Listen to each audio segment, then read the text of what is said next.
Oi pessoal, tudo bem então? Bom, nós vamos começar agora uma parte sobre reflexão de ondas. Até agora a gente estudou as ondas no único meio, mas os ambientes geralmente são formados por diferentes materiais. Então é preciso analisar o que acontece quando uma onda encontra fronteiras entre meios com propriedades diferentes, certo? Nós vamos estudar aqui apenas o caso de incidência normal, em que a onda incide perpendicularmente à fronteira entre dois meios. Os casos de incidência oblíqua têm uma análise bem parecida, tá? Partem das mesmas equações basicamente, mas nós não vamos tratar aqui. Então aqui nós temos a figura que mostra o meio 1 com suas propriedades, permeabilidade 1, ε1, sigma 1, meio 2, μ2, ε2, sigma 2. Nós temos a onda incidente, que se propaga no sentido positivo de Z, o índice I aqui significa incidente, tem o campo elétrico, o campo magnético e o vetor de Poynting. A onda refletida, com índice R, ela se propaga no sentido oposto, então a onda incidente e a onda refletida, ambas existem no meio 1, e tem a onda transmitida, que existe no meio 2. A onda transmitida, então, com seu campo magnético, campo elétrico e vetor de Poynting. O nosso objetivo, então, é fazer a análise desse tipo de problema. Por exemplo, calcular a onda transmitida e a onda refletida a partir do conhecimento da onda incidente e das propriedades dos materiais. Tá? Duas coisas importantes. Primeiro, a frequência não muda quando uma onda passa de um meio para outro. A frequência é definida pela fonte e ela permanece a mesma em qualquer meio. Por outro lado, a amplitude, o comprimento de onda e a velocidade, esses podem mudar, tá certo? Bom, então a primeira coisa que nós vamos fazer é escrever as expressões para todos esses campos aqui. Campos elétricos da onda incidente, refletida e transmitida, idem para o campo magnético. Começando pela onda incidente, nós temos então a onda incidente, I de incidente. I0 é o valor inicial da onda incidente, é o valor da onda incidente em Z igual a zero. Z igual a zero para nós é a fronteira entre os dois materiais. Essa onda ela se propaga na direção positiva de Z e existe no meio 1. Então aqui vai menos gama 1 Z. Por enquanto eu não fiz nenhuma restrição quanto ao meio. Pode ser com perda ou sem perda. E como a gente tem feito, o nosso campo elétrico aponta na direção X. O campo magnético, para obtê-lo, basta dividir o campo elétrico pela impedância intrínseca do meio. Como o meio é 1, divide-se por eta1. A onda refletida, ela também existe no meio 1, ela tem um valor inicial ER0 na fronteira, em Z igual a zero. Como ela se propaga no sentido oposto, aqui ganha um sinal de mais. Tá? Para obter o campo magnético, não basta dividir pela impedância intrínseca, tem que também trocar o sinal, conforme já vimos. A onda refletida, a gente obtém o campo magnético dividindo o campo elétrico pela impedância intrínseca e trocando o sinal. E por fim, a expressão para a onda transmitida, então ela tem um valor inicial aqui na fronteira, o campo elétrico, ET0, o valor da onda transmitida na fronteira. A onda existe no meio 2, então a constante de propagação aqui é a constante de propagação γ2, e ela se propaga no sentido positivo de Z. Então, para obter o campo elétrico, para obter o campo magnético, basta dividir o campo elétrico, o fasor campo elétrico, pela impedância do meio 2. Todas essas grandezas aqui, essas expressões, são fasores associados aos campos. Bom, uma coisa que vocês já viram em eletromagnetismo é que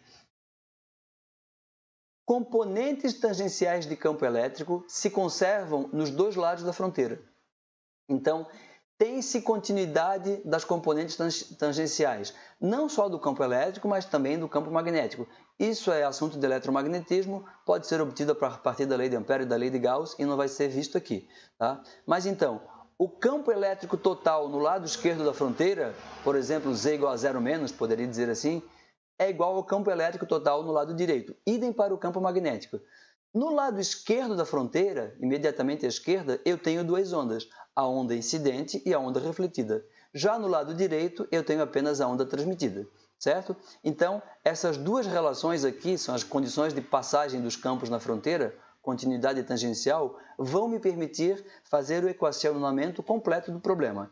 Então, aqui no lado esquerdo, em Z igual a zero, basta substituir aqui, ó, a onda incidente em Z igual a zero, colocando Z igual a zero, essa exponencial vira 1, soma com a onda refletida, aqui. E isso é igual ao que tem no lado direito.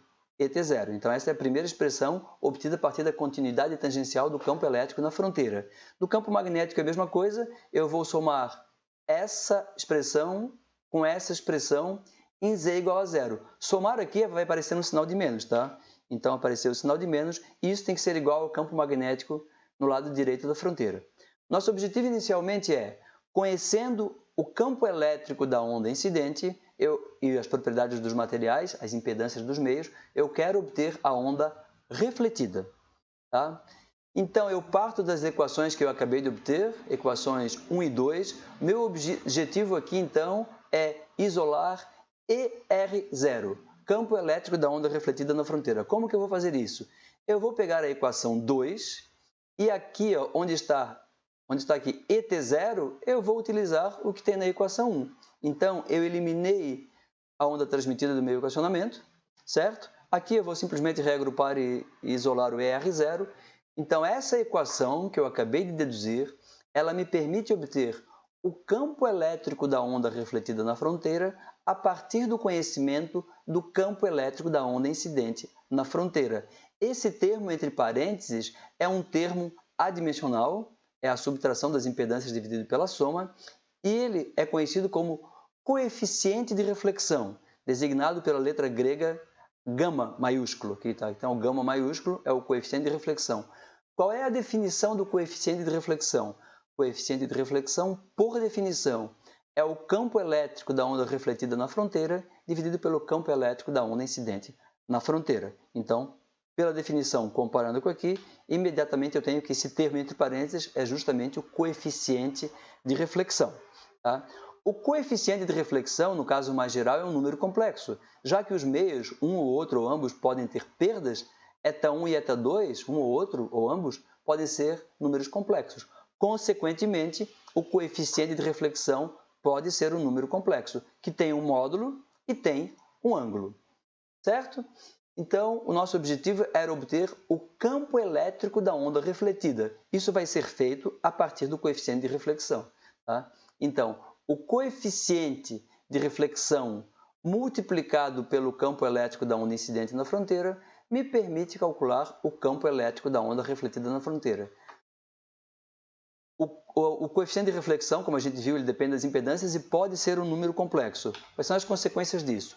Bem, primeiro, aqui é uma equação que envolve um fasor, um número complexo, fasor. Então, são três números complexos. Se eu multiplicar números complexos, o módulo do produto é o produto dos módulos. Portanto, o módulo do coeficiente de reflexão corresponde à razão entre as amplitudes dos campos elétrico e refletido e incidente, certo? Então, se eu quiser obter a amplitude do campo elétrico refletido na fronteira, basta multiplicar a amplitude do campo elétrico incidente na fronteira pelo módulo do coeficiente de reflexão. E a fase? Bem, o ângulo φ da fase do coeficiente de reflexão corresponde à defasagem dos campos elétrico e refletido na fronteira. Então, aqui é um exemplinho. Se eu tenho um campo elétrico da onda incidente 10 volts por metro e o coeficiente de reflexão é complexo, 0,2, 15 graus, eu chego à conclusão que o campo elétrico da onda refletida terá uma amplitude de 10 vezes 0,2, ou seja, 2 volts por metro, e o campo elétrico da onda refletida vai estar adiantado de 15 graus em relação ao campo elétrico da onda incidente ali na fronteira. Como a gente observa aqui, o coeficiente de reflexão é uma subtração dividido por uma soma. Consequentemente, o módulo do coeficiente de reflexão nunca vai ser maior do que 1, vai estar entre 0 e 1. Portanto, o campo elétrico da onda refletida nunca vai ser maior do que o campo elétrico da onda incidente. Pode ser até igual, mas nunca maior. Se eu tiver um coeficiente de reflexão menor do que 0, eu tenho reflexão com inversão de fase e eu já vou ilustrar o que significa isso para vocês. Então aqui ó, nós temos reflexão sem inversão de fase. A onda incidente vem com o campo elétrico na vertical e quando ela volta com o campo elétrico na vertical, por exemplo. Tá? Aqui eu estou mostrando através de pulsos e não através de sinais senoidais, que é mais fácil de enxergar, de visualizar. Se eu tiver uma reflexão com inversão de fase, aí a onda ela inverte a sua fase na hora da reflexão. Então, o campo elétrico da onda incidente vem aqui, quando ele bate e se reflete, ele se inverte instantaneamente no ponto de reflexão. Tá certo? Então, a gente falou do campo elétrico da onda refletida, que foi obtido através do campo elétrico da onda incidente, obtendo para isso o coeficiente de reflexão. Vamos obter agora o campo elétrico da onda transmitida. Então, para isso eu vou partir de uma grandeza chamada coeficiente de transmissão. O ponto de partida é o mesmo de antes, as duas equações de continuidade dos campos. Então, o meu objetivo agora é isolar o campo elétrico da onda transmitida e escrevê-lo em função do campo elétrico da onda incidente. Então, eu tenho que eliminar ER0 aqui do equacionamento. Como é que eu faço isso? Eu pego a equação 2, onde está ER0 aqui, eu substituo pela expressão de cima. Então, simplesmente isolando aqui, eu tenho que o campo elétrico da onda transmitida na fronteira pode ser calculado a partir do campo elétrico da onda incidente na fronteira, multiplicada por esse termo que está aqui entre parênteses, e esse termo é justamente o coeficiente de reflexão. Então, por definição, o coeficiente de reflexão é o campo elétrico da onda transmitida na fronteira dividido pelo campo elétrico da onda incidente, na fronteira, sempre. Tá? Então, também depende das impedâncias dos meios. O coeficiente de transmissão, então, permite calcular o campo elétrico da onda transmitida a partir do campo elétrico da onda incidente na fronteira, segundo a equação que a gente está vendo aqui, a partir da definição. Certo? Basta multiplicar.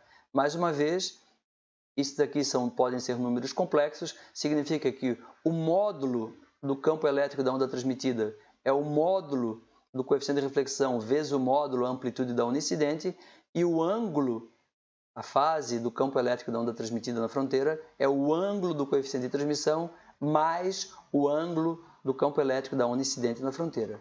Por exemplo, se o campo elétrico incidente ali na fronteira tem amplitude de 10 volts por metro e o coeficiente de transmissão, também complexo, é 0,4 com ângulo de menos 30 graus, eu tenho que o campo elétrico da onda transmitida terá uma amplitude de 10 vezes 0,4, ou seja, 4 volts por metro, e estará atrasado de 30 graus em relação ao campo elétrico da onda incidente na fronteira. Vamos visualizar aqui também como se dá a transmissão. Então, mais uma vez, eu utilizei um pulso. Então, a gente vê aqui que eu tenho um pulso que está vindo, parte dele é refletido, nesse caso com a inversão de fase, e parte é transmitido para o meio 2. Certo? A gente pode escrever também o coeficiente de transmissão de uma outra maneira. A expressão que a gente obteve era 2η2 sobre a soma. Eu posso escrever isso dessa maneira alternativa. Por quê? Porque esse segundo termo aqui é 1, eta2 mais eta1 dividido por ele próprio é o número 1, e esse primeiro termo aqui é o coeficiente de reflexão. Ou seja, o coeficiente de transmissão é o coeficiente de reflexão mais 1. Não é o módulo do coeficiente de transmissão que é o módulo do coeficiente de reflexão mais 1. É o número inteiro. Se for um número complexo, eu tenho que somar 1 ao número complexo γ para obter o número complexo tal. Então, o campo elétrico da onda transmitida ele pode ser maior do que o campo elétrico da onda incidente. Digamos que o meu γ aqui valesse 0,2 real. Então, o meu tal seria 1,2. Significa que o campo elétrico da onda transmitida vai ser maior do que o campo elétrico da onda incidente. Tem algum problema nisso? Não, não tem problema nisso. Aqui está uma ilustração. Isso é bastante análogo ao que acontece em duas cordas interligadas. Aqui eu tenho uma corda bastante pesada e grossa e aqui uma corda fina. Se eu dou um pulso na corda grossa, vai haver a transmissão de um pulso para a corda fina. E o pulso na corda fina vai ter uma amplitude bem maior. Isso significa que houve ampliação, aumento da energia? Não, de forma nenhuma. Como o vetor de Poynting da onda transmitida, a energia, a potência, nunca vai ser maior do que a onda incidente, se houve um aumento do campo elétrico, é porque, obrigatoriamente, houve uma diminuição do campo magnético da onda transmitida. Tá certo? Uma outra coisa importante é a condição para a qual não há reflexão. Essa condição é chamada casamento de impedâncias. Casamento de impedâncias eu tenho quando as impedâncias intrínsecas dos dois meios são iguais. Eta1 igual a eta2. Nesse caso, o coeficiente de reflexão é zero. Se o coeficiente de reflexão é zero, tá? Eu não tenho onda refletida, o coeficiente de transmissão é igual a 1, eu tenho o que se chama de transmissão total. Então, nessa condição, casamento de impedâncias, toda onda incidente será transmitida para o meio 2 sem nenhuma reflexão. Então, aqui tem uma animação, tá? O meio 1 e o meio 2, a onda vem e se propaga e nada é refletido. Então, eu tenho transmissão total. Vamos analisar um exercício, resolver um exercício para esclarecer os conceitos aqui, aplicar as equações. Então, exemplo 1. Uma onda plana uniforme com amplitude de 100 volts por metro se propaga no ar, o meio é o ar, espaço livre, e ela incide num dielétrico perfeito, ou seja, o meio sem perda, não magnético, μr igual a 1, com εr igual a 2,25. Calcular todos os campos e densidades de potência das ondas incidente, refletida e transmitida. Então aqui eu tenho a mesma figura de sempre, meio 1 com impedância eta1, é o ar no caso, meio 2 com impedância eta2, é um meio sem perda, então eta1 e eta2 nesse caso vão ser números reais, logo os coeficientes de transmissão e reflexão vão ser números reais. O meio 1 é o ar, tem impedância de 377 ohms, ou 120 pi-ohms. O meio 2, dielétrico sem perda, então eu posso utilizar a expressão para impedância de meio sem perda, é a impedância do ar, raiz quadrada de μr sobre εr. μr vale 1, εr 2,25, também não precisa de calculadora aqui, a raiz de 2,25 é 1,5, então 120 dividido por 1,5 é 80. Então 80 pi-ohms. Eu tenho a impedância dos dois meios, posso então calcular o coeficiente de reflexão, só a substituição de valores, e obtenho um coeficiente de reflexão igual a menos 0,2. O que significa isso?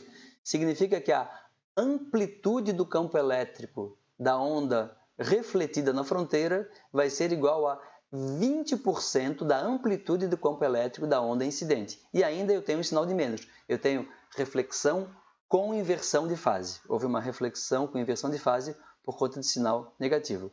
O coeficiente de transmissão, basta somar 1, então dá 0,8. Então a amplitude do campo elétrico da onda transmitida vai ser igual a 80% do campo elétrico da onda incidente, e nesse caso não há inversão de fase. No caso dos meios sem perda, como eu já tinha dito, os coeficientes de transmissão e reflexão, assim como as impedâncias, são números reais. Tá?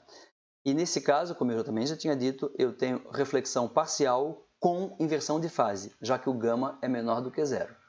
Vamos obter então as expressões para os campos. O campo da onda incidente foi dado no enunciado, é de 100 volts por metro. Se eu quero calcular o campo magnético, basta dividir esse campo elétrico pela impedância do meio 1, que é o ar. Então, dividindo pela impedância do ar, que é 120 π, eu obtenho o campo magnético da onda incidente. E a densidade de potência, por meio sem perda, basta elevar o campo elétrico ao quadrado e dividir pelo dobro da impedância do meio. Então, é 100 ao quadrado, dividido por 240 π, eu tenho uma densidade de potência incidente de 13,26 watts por metro quadrado. E a onda refletida? Bom, para obter a onda refletida, eu tinha que calcular o coeficiente de reflexão, isso já foi feito, é igual a menos 0,2. Então, basta multiplicar o campo elétrico da onda incidente por menos 0,2, eu tenho então o campo elétrico da onda refletida é menos 20 volts por metro. O campo magnético, mais uma vez para lembrar, não basta dividir pela impedância. Da onda refletida ela se propaga no sentido negativo de Z, então adicionalmente eu tenho que trocar o sinal. Então, eu tenho menos na equação e R0 já tem o seu menos, então vai ter menos com menos, eles vão acabar simplificando. Eu tenho que o campo magnético da onda refletida, ele não sofreu inversão de fase, é 0,053 ampere por metro. Por fim, a densidade de potência da onda refletida é a amplitude dessa onda ao quadrado, do campo elétrico ao quadrado, pelo dobro da impedância, dividido pelo dobro da impedância, meio 1. Então, fazendo isso, eu obtenho 0,53 watts por metro quadrado. Por fim, a onda transmitida, então, como que eu obtenho? Multiplico a onda incidente, o campo elétrico, pelo coeficiente de transmissão, que vale 0,8, a onda incidente é 100, então, o campo elétrico da onda transmitida na fronteira vale 80 volts por metro. O campo magnético basta dividir pela impedância do meio 2, que é o dielétrico sem perda, cuja impedância é de 80π, fazendo essas contas dá 0,318 ampere por metro. E por fim, a densidade de potência da onda transmitida, a mesma equação de sempre, o campo elétrico ao quadrado dividido pelo dobro da impedância do meio. Fazendo as contas então, substituição de valores, eu obtenho 12,73 watts por metro quadrado.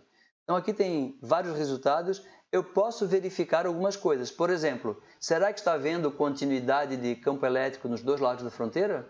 Então, eu tenho no lado esquerdo da fronteira 100 volts somado com menos 20 volts. Então o campo elétrico à esquerda é de 80 volts por metro. No lado direito é 80 volts por metro da onda transmitida, coerente. Mesma coisa com o campo magnético. No lado esquerdo da fronteira eu tenho 0,265 somado com 0,053. Isso tem que ser igual ao campo magnético no lado direito da fronteira. Isso é 0,318 ampere por metro, então a continuidade do campo elétrico magnético está verificada. Claro, a gente partiu daqui finalmente. Mas uma coisa que eu posso verificar é que tem conservação de energia. Toda potência ela chega através da onda incidente. Então, 13,26 watts por metro quadrado. Parte dela é refletida e parte é transmitida. E não há perda nenhuma de energia, a energia é conservada. Então, eu verifico que 13,26 é igual a 0,53 mais 12,73. Conservação de energia. Tá bom? Então, esse exemplo aqui ele ilustra um caso de transmissão e reflexão de ondas. Na próxima aula, a gente vai falar um pouco mais sobre a densidade de potência da onda refletida e vai resolver mais alguns exercícios. Tá bom? Até daqui a pouco então, pessoal.